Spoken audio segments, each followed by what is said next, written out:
Hi, I'm Abby Langford, and welcome to the last installment of our summer interview series here at LCU. Today we're sitting down with Chris Huggins to have a conversation and get to know him a little bit better. Chris, can you tell me what brought you to LCU in the first place? Absolutely. So way back last century, I might have to say. So I was invited to try out at Lubbock Christian University for their baseball team, and honestly, at the time, I really had my heart set on playing baseball at Huggins. It was in Abilene. It was closer to home at the time. So at that point, I felt like Huggins was a better fit for me. Came to LCU. It was kind of a gloomy day. It really wasn't the best weather. However, when I was here, a friend of mine that I played against in high school, he was at the tryout as well. His name's Jarek Brown, and we hit it off great. He said, "Hey, if we both make the team, hey, would you like to be my roommate?" And I said, "Absolutely, that'd be fantastic." Sure enough, everything else fell through. LCU called, offered me a partial baseball scholarship, and the rest, as they say, is history. So initially, I came to play baseball, really, and then once I got here, that's really all it took for me to just absolutely fall in love with LCU. The culture surrounding it, the people, the professors, everything involved with the university, and I've loved it ever since.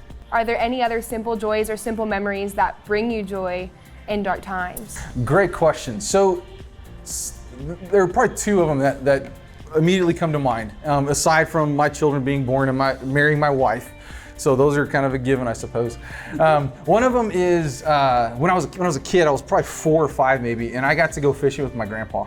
And he had this old farm truck, and I'll never forget sitting in his lap, just driving through the pasture like every little kid does. And that was my first recollection of going fishing. And he had a bucket of minnows there, and I remember, and I still remember this.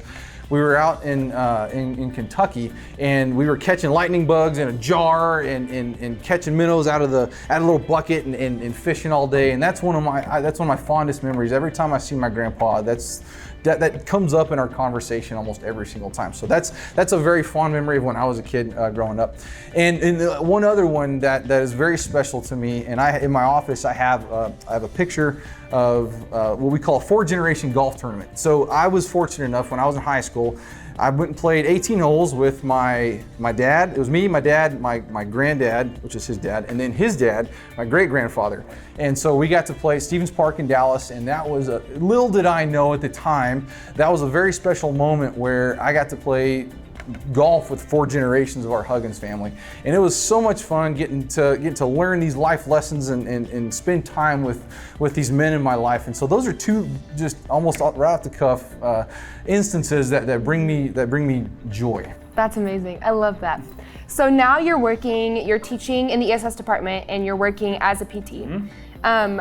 As you look back over your journey through education, through graduate school, and everything before that, do you remember a time where you felt maybe like you had gone through a valley, or maybe you experienced a failure that now when you look back, you can see how it actually worked out for the better? Absolutely. So when I was a student here at LCU, I was a biology major, and I was quite sure that God wanted me to go to dental school. My uncle's a dentist in Dallas, and in the plan, and I laugh about it now, the plan was to take over his practice and become a dentist and live in Dallas, and the rest, as they say, is history. Mm-hmm. Well, God had different plans for me, so I was very stubborn. So I applied to dental school 4 years in a row.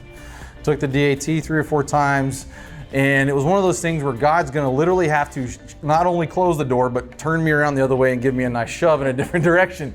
And so I'll never forget I had tried to improve my application every year, and that last year, I remember just at my wit's end as far as trying to figure out what God wanted me to do. And I'll never forget, I applied to dental school and I applied to PT school. And I found out, and I was even working at the dental school as a dental assistant at the time, which is how I know Dr. TJ Randers so well. And when I applied to dental school, and I had an interview to the dental school, so interviewed, I felt the interview went great. And I'll never forget getting the letter in the mail that says you were rejected. And I'll never forget just crying, and Samantha just sitting there with me while I was crying, because I'd tried these last 4 years, and not knowing full well that, okay, God was saying, this is it. No, no more. We're gonna send you to PT school, and applied to PT school. Got into Texas Tech my first try, and it's gone beautifully since then. But I've often looked back at, well, if I was a dentist, I probably wouldn't be here. I probably wouldn't be teaching. And while this is definitely not what I had in mind as a profession, especially as a student here at LCU, I love what I do. I would not trade it for the world. I love my job. I love teaching here at LCU. I love being able to have the freedom and the opportunity to go practice physical therapy. Samantha always tells me that I'd make a terrible dentist anyway because I talk too much.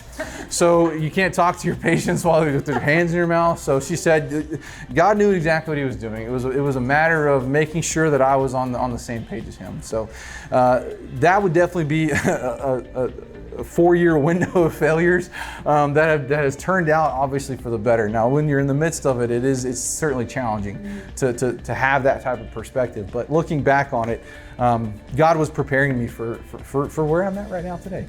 Well, I'm really curious to hear your answer to this question. Okay, if you were on campus, maybe it was just a regular day, just going to chapel, teaching, and all of a sudden the zombie apocalypse hits. Where would you go on campus, and what 2 LCU people would you take with you? Oh man, what 2 LCU people would I take with me? Wow, that's a tough question. I would probably, on campus, I would probably go, I guess I'd go to the cafeteria because I'm assuming it's stocked, right? So therefore, if we wouldn't go hungry, and there's restrooms in there and so forth and so on. So for the survival aspect of things, that's probably where I would go. 2 people that I would take with me, Brad Rogers is one of my best friends. I've known Brad since I was in high school. And so since I've known Brad such a long time, I'd probably take him with me. And David Fraze, I've gotten to know him a lot better recently, and so Dave and I have become good buddies as well. So I'd probably take Brad Rogers and David Fraze with me. That sounds like a fun apocalypse. It would, as long as the zombies stay away, then I think we'll have a good time. That's awesome. Well, thanks for sitting down with me today, and thanks for letting us get to know you a little bit better. Thank you for having me.